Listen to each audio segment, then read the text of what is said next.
Welcome to our consultation hour.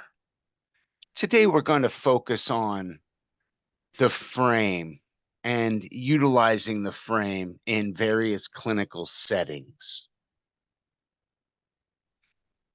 Now, in terms of doing therapy, there is the therapist and the frame, and these are really the two key features. So if the therapist isn't thinking about the frame, they're not fully thinking about the process of psychotherapy. And the frame involves a setting, a particular place, and a time, an agreed upon time to meet. And the frequency is typically once a week, but it doesn't have to be. It can be more intensive. Every once in a while, it becomes less intensive, or it can be used as a drop-in. But at the same time, there's a place for that to happen, and that would be part of the frame. So the frame shows up a little differently in an independent practice where somebody is given that time and that hour, and that's their particular time and hour each week. And discussions and arrangements would have to be made if there would be changes to that hour in a given week because of appointments or conflicts. And if there's going to be a changing of that time meeting or the frequency of that meeting, that's something that should really be discussed fully and not acted upon impulsively in the session, like, okay, let's just go to every other week.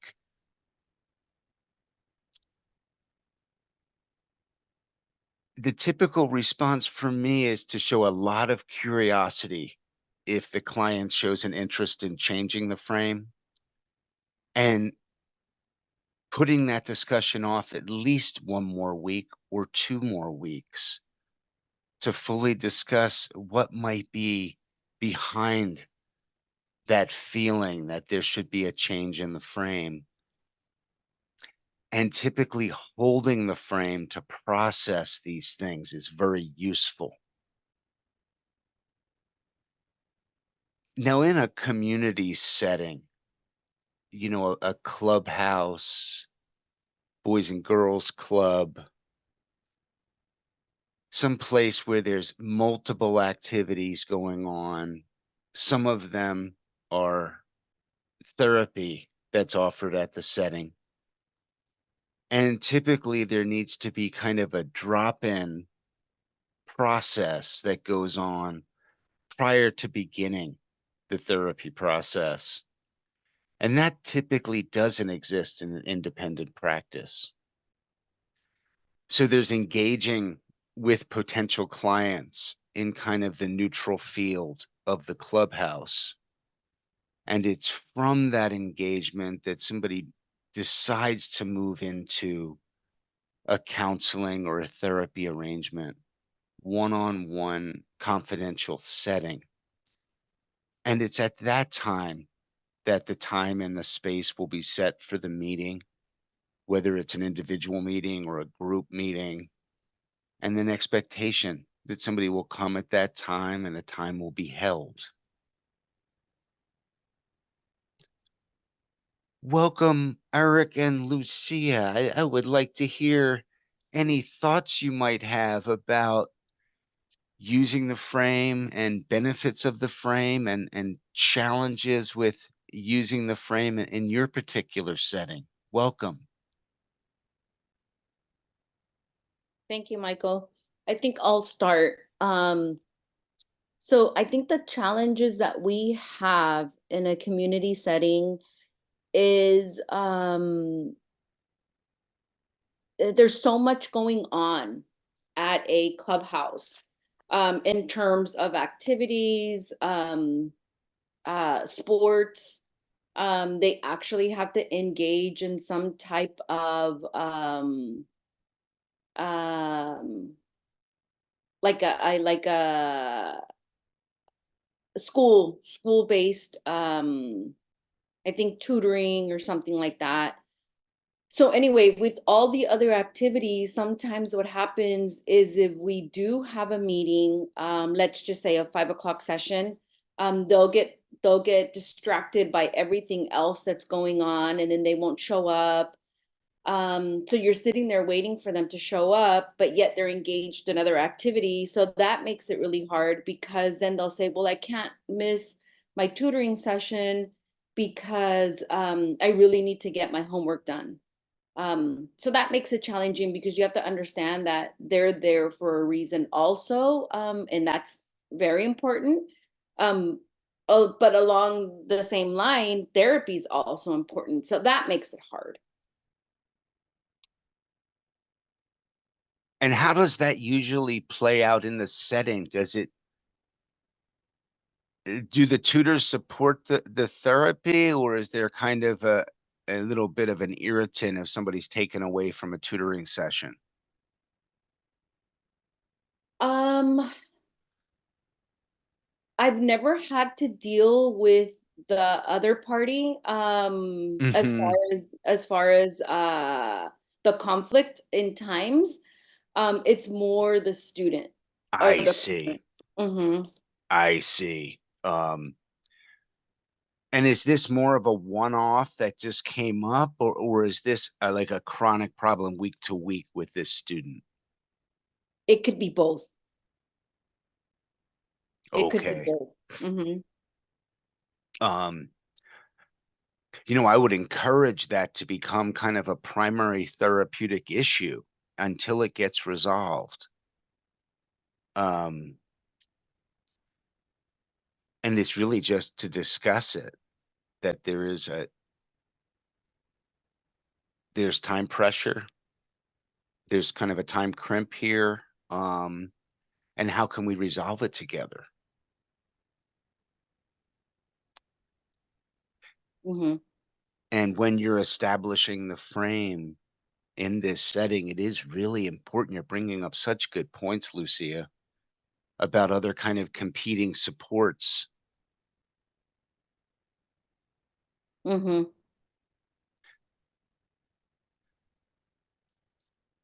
So one way, right, to start under a setting where there's a lot of time pressure would be to begin with a 30-minute session and ask somebody to come in regularly, weekly for 30 minutes. If they're not able to come into the 45 or 50 minutes,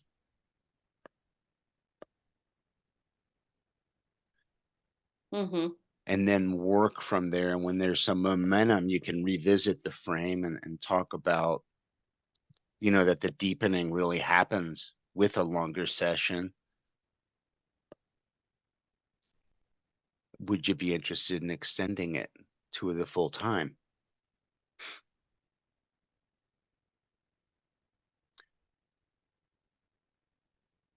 But Mhm. what I wouldn't do is then extend it to the full time and make a lot of modifications to it. Mm. The goal is, right, to establish the frame and have them the ones who are really desiring it. They said they wanted it, right? They wanted to go deeper. They wanted to spend more time focusing on these issues. The-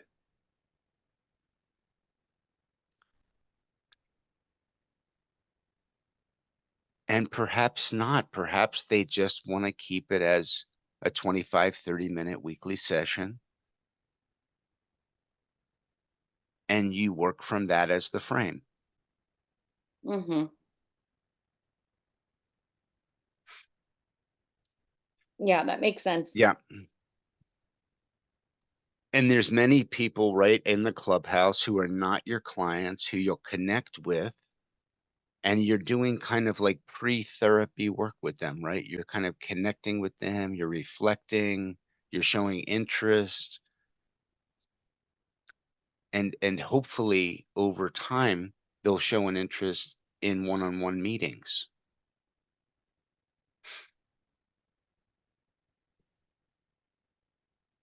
Mhm. right? You're making connections and trying to bring people into a healing environment, into an environment where you can promote development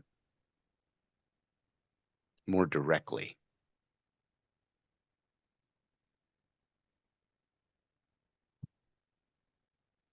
Yes, because we do have students that come in. I'm only there on Wednesdays and they come in weekly just to say hi. And then all of a sudden they start talking about this happened to me and that happened to me. And it's not really a session per se, but it's Mhm. kind of like a session. Right. Yeah, it's like preliminary, right? Mhm. It's in that joining phase. Yes. That's kind of the joinings happening outside of the therapy, and hopefully it'll cross over that boundary into therapy if needed, right? I have that same experience too, where kids like kind of show up to the therapy space and they're not necessarily clients, and they kind of share what they're going through. And one of the things I wonder is like how to have that conversation to sort of encourage them to like meet for Mhm, one-on-one counseling. mhm. There's so many different ways to do that. Um, if it feels that there's ripeness, right? That metaphor of like being ripe, I'll use that. Sometimes they're coming into therapy as that testing, putting the toe in the water, um, seeing what you're made of, right? You're going through a little bit of an assessment from them,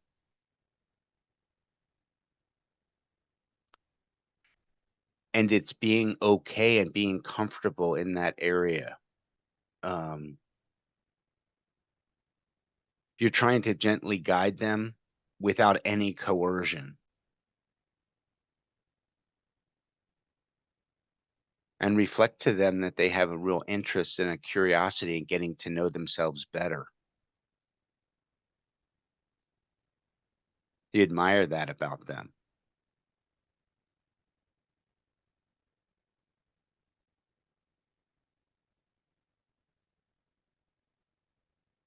And it's being patient, right? It's not forcing a change.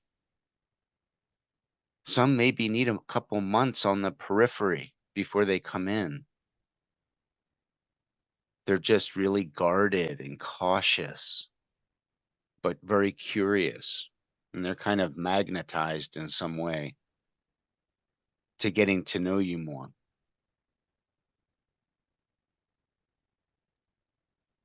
So we're really working in the realm of the ambivalence, right? Part of them is very, very worried about being exposed, sharing vulnerability. And another part of them is ready to do it.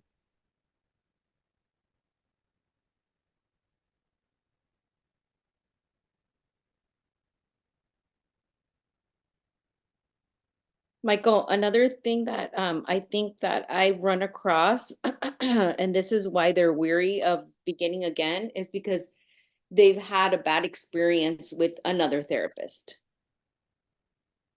Yes. And if is that something from them, or kind Yes. of just from the lore of the agency? No, they'll tell you. Okay. Okay. Or they already have a therapist. Okay. Yeah, they already have a therapist, and that's another one. Oh, I already have a therapist. I see her, once every 2 weeks, and sometimes it's once a month.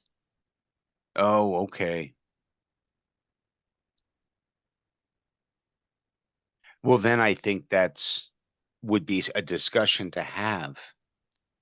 Um, Is that the therapy that you want now? Is it working for you? Do you plan to continue, through the rest of the year in that therapy? Um, everybody should just have one therapist, and except under, very unusual circumstances, Mm-hmm. um, where you might have more than one, but then the team would have to be in communication. Mm-hmm.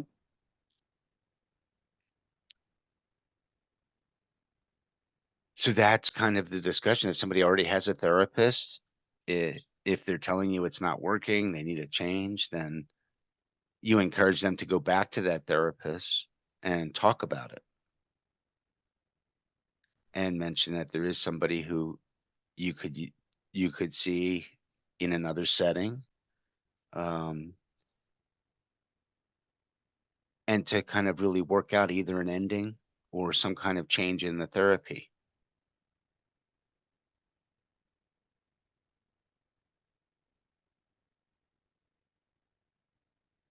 Mm-hmm.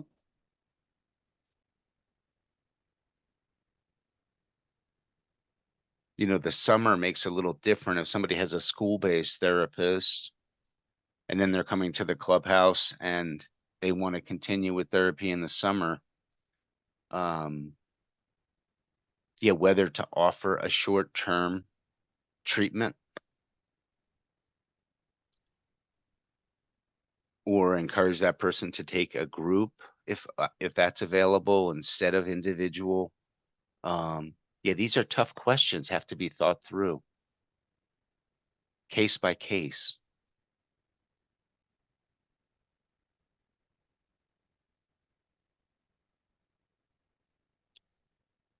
There's real value in continuity, and there's real dangers that can come up around splitting.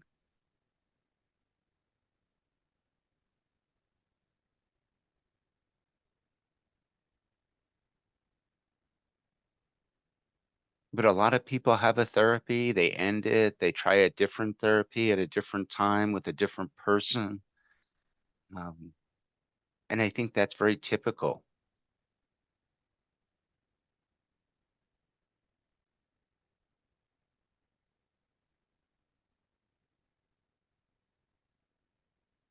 So, Eric, you have questions about how to bring somebody into the therapy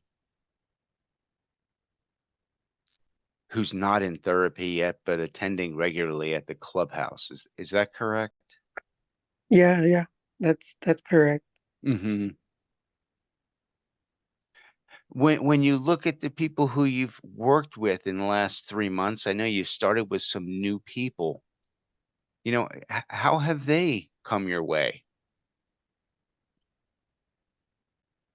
The newer people, they've either been self-referred or a staff member referred them, and that's how we became, or how that's how they became part of my caseload. And there is one other client. He wanted to do like a drop-in check-in, and that's when I encouraged him to meet for one-on-one therapy. And he also has and expressed a lot of ambivalence. Like, it's it seemed like, now that I reflect, it seems like he only wanted to just do that one drop-in check-in and like talk about what he was going through, but not necessarily like continue the self-exploration.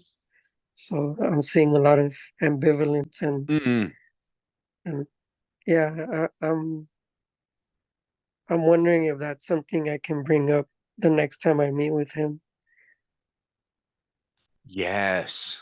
What do you think is going on? I feel like, yeah, kind of like you mentioned, there's ambivalence to, there's he's wary of sharing like vulnerable parts of himself, and then there's also that desire to kind of explore that at the same time. but it's probably like something new for him to talk about, like the experiences and Mm, like be in that therapeutic space, like in one-on-one. It's something new for him. So right, right. A lot of anxiety about starting up, huh? yeah, a lot of anxiety of, talking about like vulnerable things that he's went through. Mm-hmm. Yeah.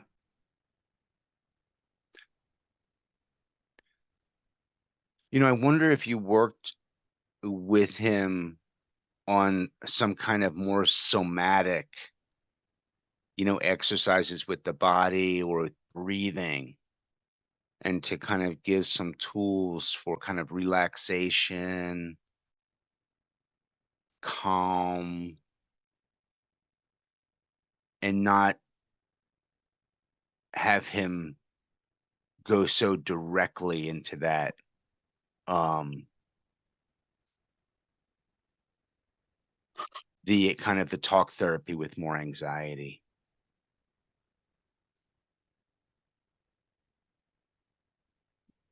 For sure. Yeah, that might be a good starting point. Mhm.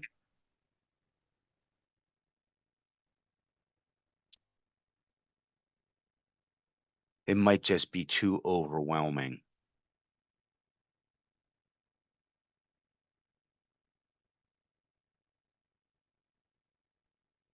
You're really highlighting the great thing about how ambivalence gets expressed, right? There's really a part that wants to be very involved and a part that's really fearful of starting.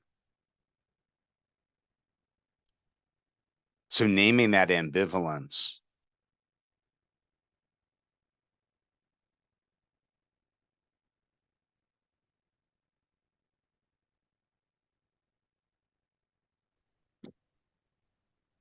Yeah, and I guess like specifically talking about this client, um, I'm wondering if I would just like kind of offer the breathing exercises, or would I first help him kind of name that ambivalence and why we're doing the breathing exercises?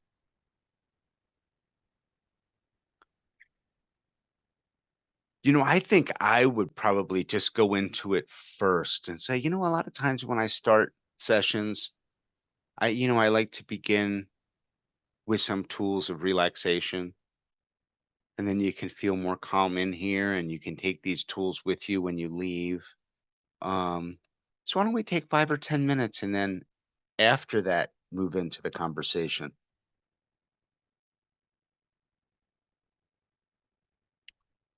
Does that make sense? Yeah, it does. It does. Yeah, I like that suggestion. Hmm. Um, we're going to have some clients we work with who have never really felt calm ever in their life. They're always feeling that fire, right? That tension, that agitation.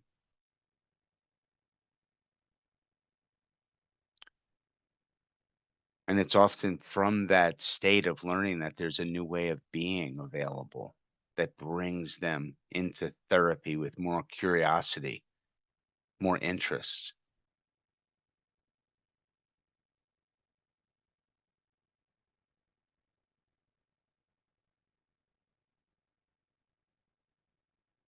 It's amazing when people go through trauma, how much they focus on the future with impending doom, right? That's tends to be the orientation. Very, very negative expectation about future events, right?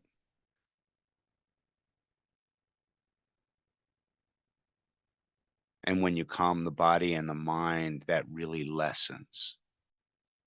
that persecutory element.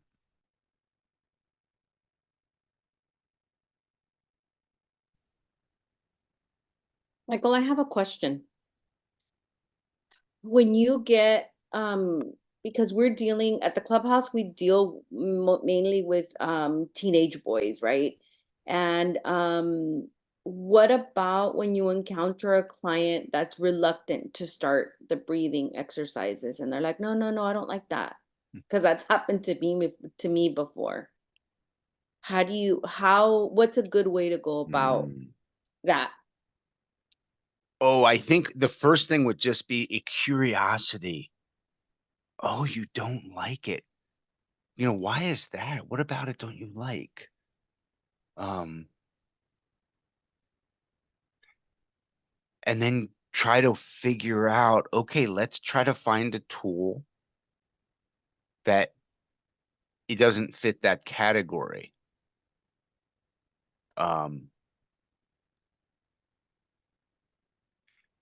So what about it do you think for this client they don't like, or you're not really sure?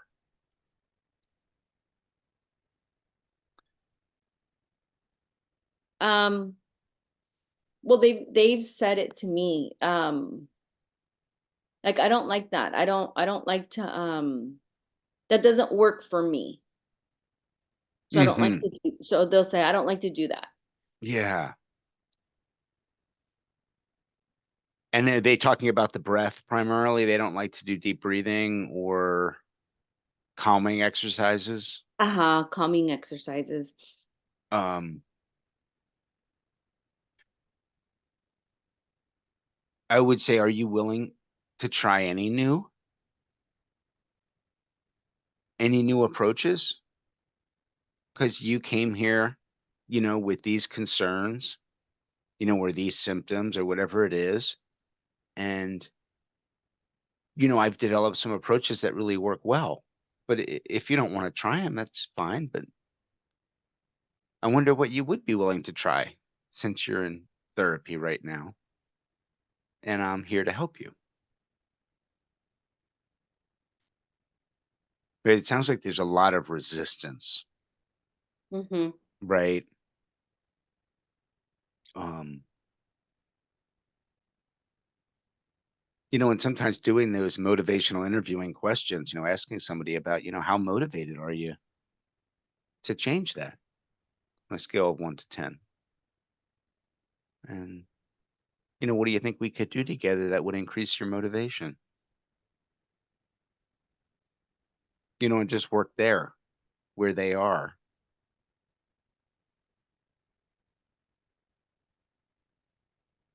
Mm-hmm. Where you're just very accepting of the ambivalence and you're really working it. You know, there's part of you that wants to come here and be different, and there's part of you that's really scared about change, about doing Mm-hmm. things differently. And I'm here to work at your pace. Yeah. Mm-hmm. Um, so much what we do is really just reflecting what's happening. And that's the big change because they're not used to analyzing themselves, right? They're used to just having a mechanical response, doing it how they always did it and get the same outcome.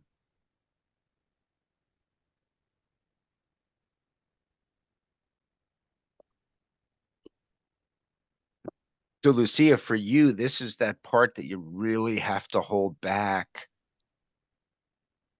giving them directive. Because really, whatever you give them, they're not going to do because they're not motivated yet. Mm-hmm. Right.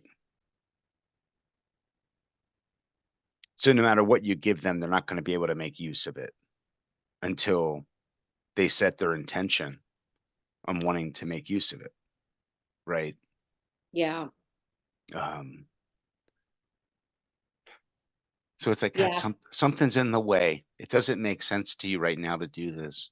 You know, there's something in the way in your mind that's more important that has to happen first.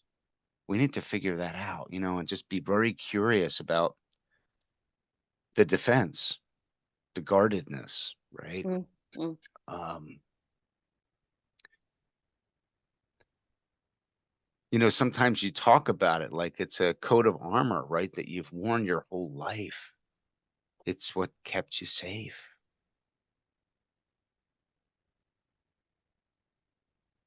And now you come in here, we're asking you to take the armor off and you feel naked. Like, no way.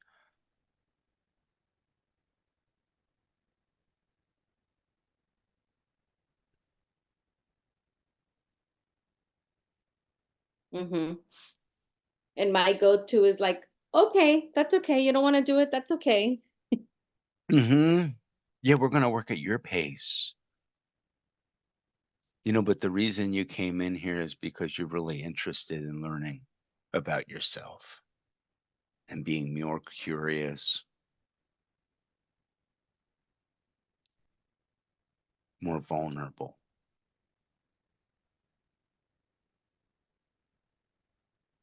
So you're naming the ambivalence between this and that and trying to find a synthesis, right? That third way. What's that third way that can integrate both poles and create a new experience?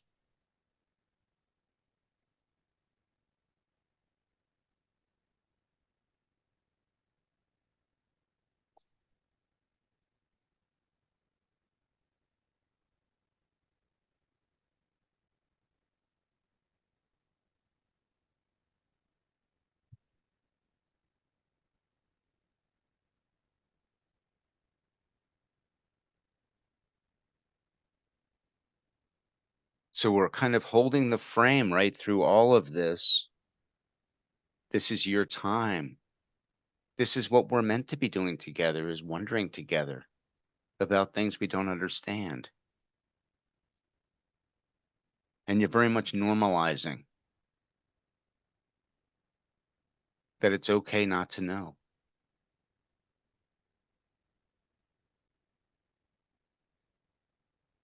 Mm-hmm.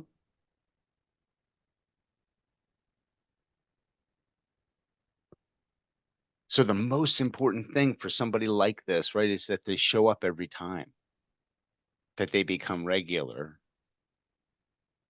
It doesn't matter so much what gets talked about week to week. It's just that you're connecting, you're talking, there's a commitment.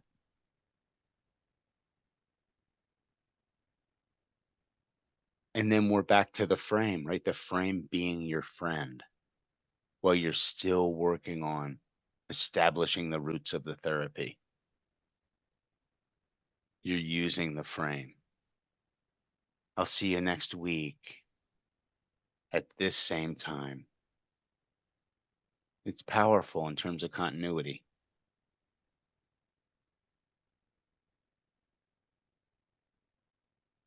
And in terms of the clubhouse, you can say, I'll see you next week, you know, in the community setting where you're using the institution as the frame, as you're in the preliminary stages of building what might become a therapy.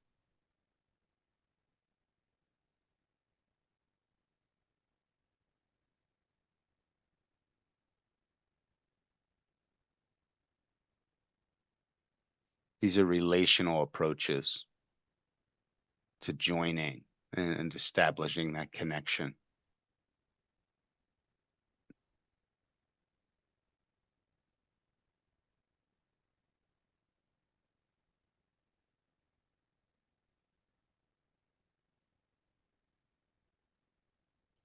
Mm-hmm. Kind of on that note, I'm wondering, um, like, how do you communicate with your client, like the importance of like starting and finishing at the same time?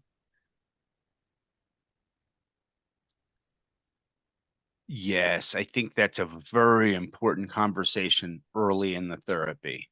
It's to set that expectation. Are you finding it's hard to have the conversation or to hold that frame when they don't show up on time? Mostly to hold the frame, like in terms of like for example, if we meet for 55 minutes and like we'll go over for 5 minutes, but never more than that. But I know, like, well, that I guess that's my challenge, like finishing at the 55-minute mark.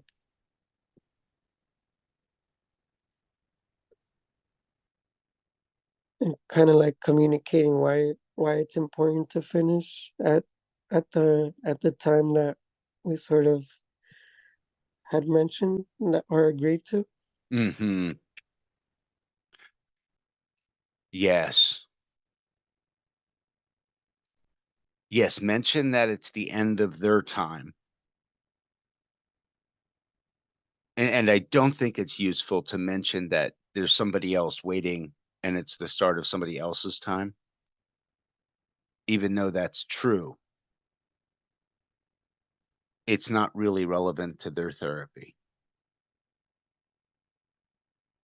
What's relevant is, they have this 55-minute time put aside. And if they come late, they just have 45 minutes, right? And if they come 20 minutes late, it's just 35. It's how they're choosing to utilize their time.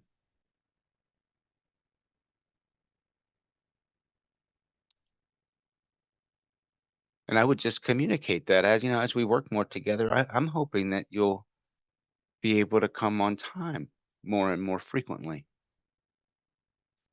And we can help you figure out what's getting in the way.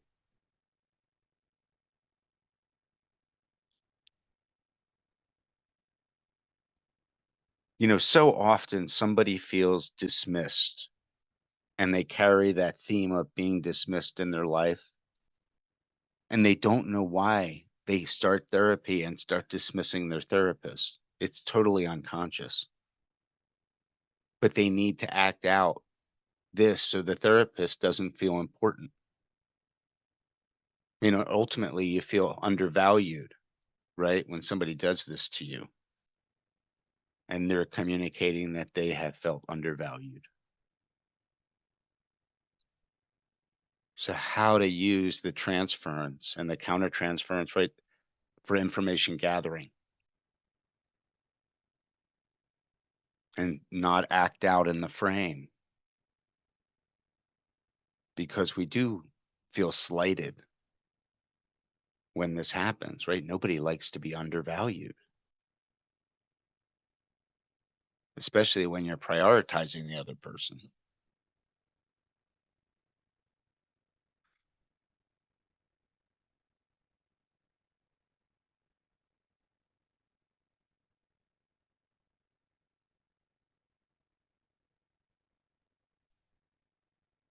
But ultimately, Eric, I think that it's through just very direct communication about how therapy works, right?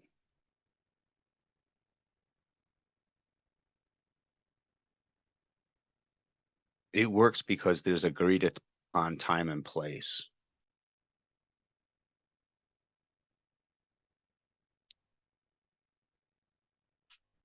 People can do therapeutic work in a one-off, right? By just meeting with somebody in a one-time meeting.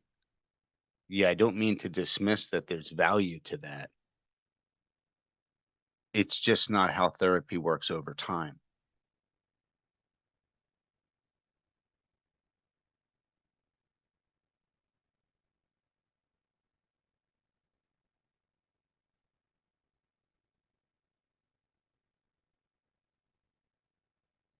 Yeah, the anxiety in the relationship needs to build. And the way you're talking about it, right? You're feeling this anxiety to do a confrontation around the frame. And that tension is kind of building in the transference. That's therapy. And it can only happen when there's continuity in meetings.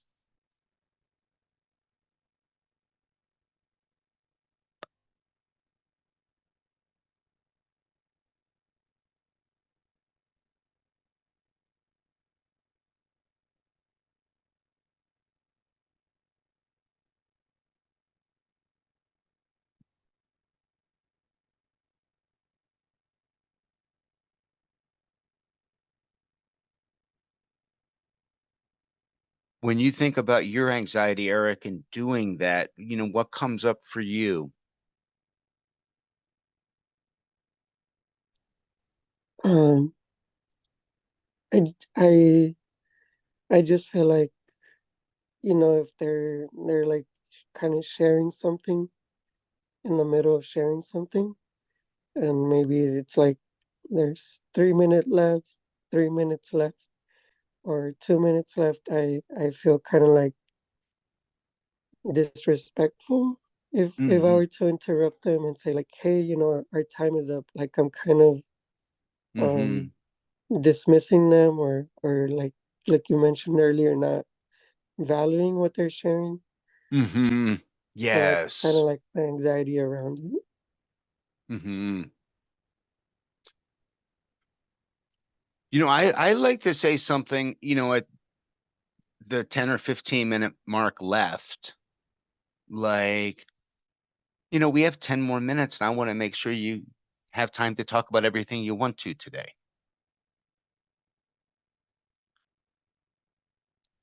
Where you're letting them know you're coming to the end, and you want to make sure that they're utilizing time management so that they can, use the session how they want to.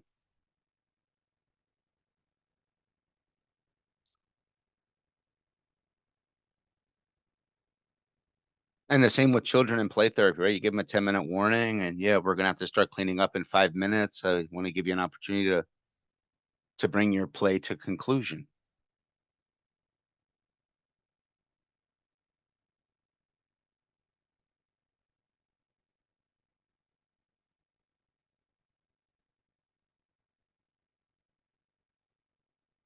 And sometimes it is hard to do, right? Somebody can just be talking and talking and talking and not give you an opportunity to come in.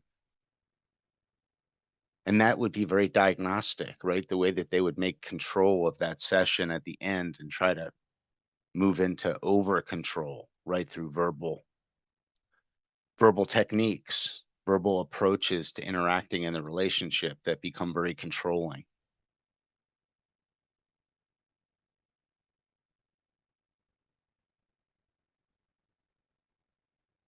And we just note that that's where they are at that moment. They're in need of more control. They're really struggling with the ending of the session and what that means.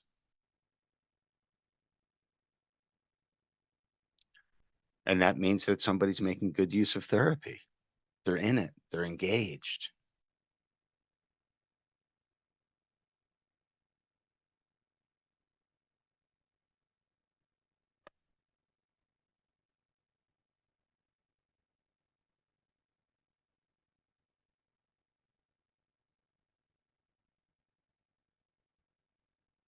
There is a lot of anxiety in the interpersonal encounter. And the more we can recognize, what's coming up for me, what might be coming up for them in terms of the anxiety. Um, and often the anxiety about meeting somebody is the anxiety about having to say goodbye to them, to have an ending. So many of the people you work with in your setting, right, have had bad relationship endings. People leaving without telling them, marriages ending without the child being informed, right? Losses that suddenly happen.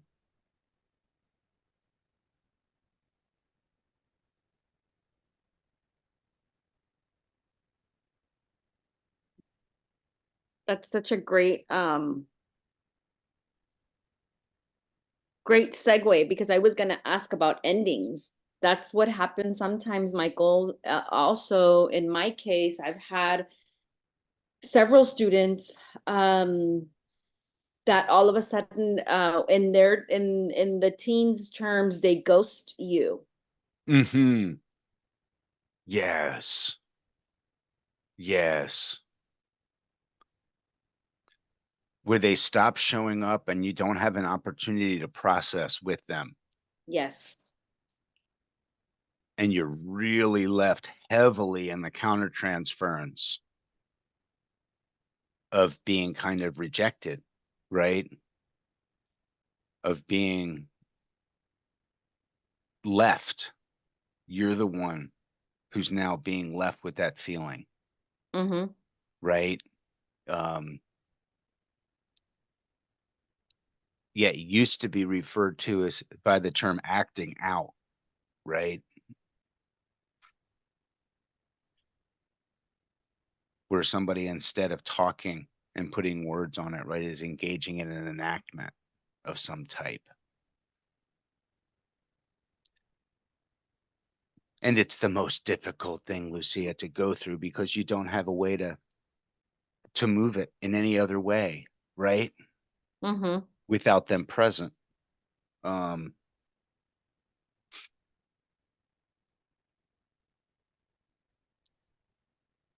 Mm-hmm. with these types of cases, is there any way to communicate with them to their phone or by leaving them a note in some way that they could get, or is that really not possible due to the nature of the connection with the client? In my case, I have their phone number, so I'll text them, and then we have their email address, so I'll send them an email. Like, I want one last session. I would really like to have one last session, like just to close up our case. Mhm. Um, and then I don't hear a response. Like this last client, Mhm. she said, "Oh, it's because I work on the time and the day that we meet, so I can't meet." Mhm. I see. I see. So in another way to look at it would try to figure out, maybe what happened leading up to that event. And was there kind of a perceived rupture of some kind? Or is there perhaps some other thing that's getting played out? Um, where perhaps the client didn't perceive the value in the therapy compared to other things that they're dealing with. Um, are you aware? Do you have any hunches, Lucia? No, I know that she does work, and her job is very demanding of her. Mm-hmm. She's the youngest one. She works at a restaurant and she's the youngest one there. So she doesn't want to feel like she's not responsible. So whatever they ask her to do, she's willing to do. Oh, Uh, wow. mm-hmm, Okay. mm-hmm. A very, very compliant at work, wanting to do the Yes, right thing, huh? Yeah. yes. Yeah. And it's really interesting as you're describing that, right, that she can play out that part of having control and making decisions with you, right? Mm-hmm. Not being overly compliant with the treatment. That's for sure. What do you make of that? Um, I don't know.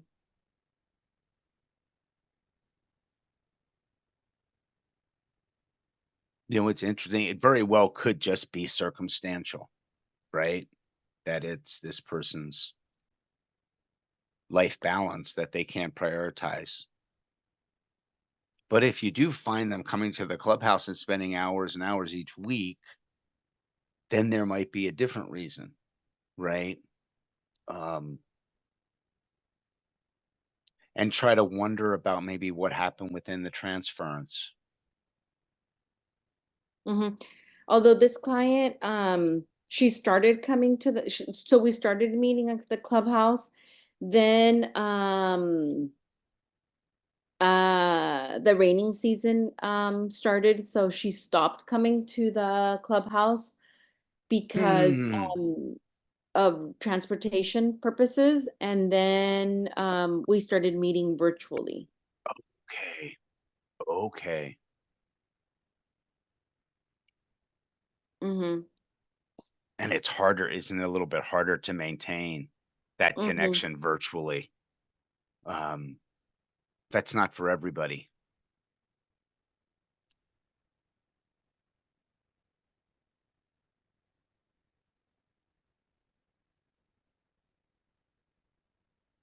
What was your, I know we're getting to the end, but your general feeling when you were with this person, what was your experience with them? Um, I felt we had a good rapport. We built a good rapport. Um, she was very, very vulnerable to the point where she had said multiple times to me that she had never cried. Um, and she had never been so vulnerable with anybody. Mm, Um, so I felt we had a really good rapport. yeah, I see. Wow. Okay. In some ways, it really scared her, huh? Yeah, could be. Yeah. Mhm. Yeah. Um,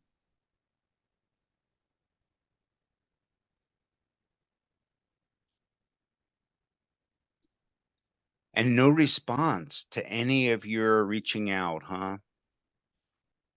Just a quick, I'm at work. Sorry, we haven't been able to meet. Mhm. And then we can't meet on Mhm. Wednesdays anymore because Oh. I'm working. Mm.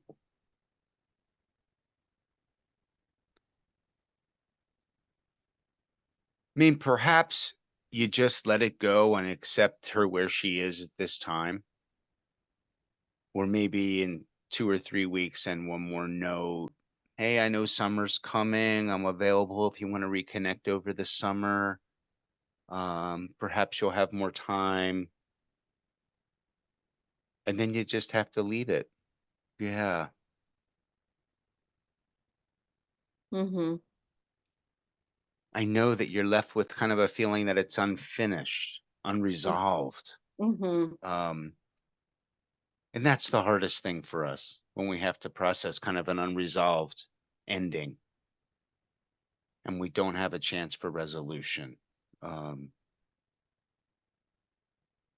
it kind of leaves us feeling dangling, right? It's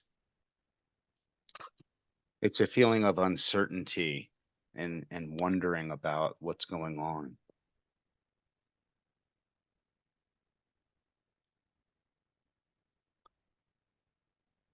Mm-hmm. We're going to need to end for today. Thank you both for great questions and really thoughtful comments. Thank you, Thank you, Michael. Michael.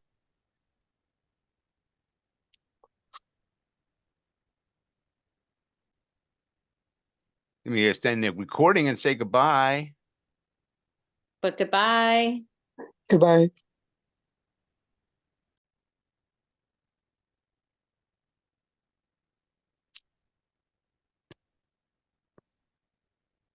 Welcome to our consultation hour. Today we're going to focus on the frame and utilizing the frame in various clinical settings. Now, in terms of doing therapy, there is the therapist and the frame, and these are really the two key features.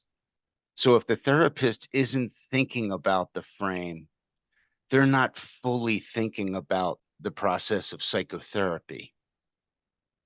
And the frame involves a setting, a particular place, and a time, an agreed upon time to meet. And the frequency is typically once a week, but it doesn't have to be. It can be more intensive. Every once in a while, it becomes less intensive, or it can be used as a drop in. But at the same time, there's a place for that to happen, and that would be part of the frame.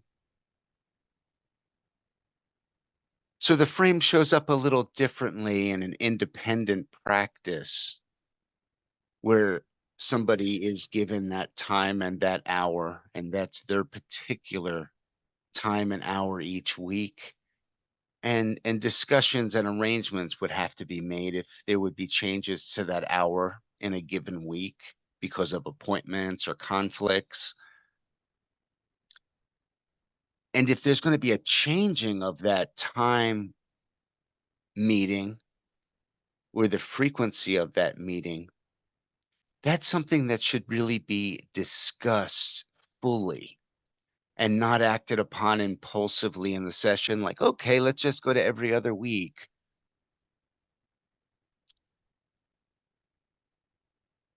The typical response for me is to show a lot of curiosity if the client shows an interest in changing the frame, and putting that discussion off at least one more week or 2 more weeks to fully discuss what might be behind that feeling that there should be a change in the frame.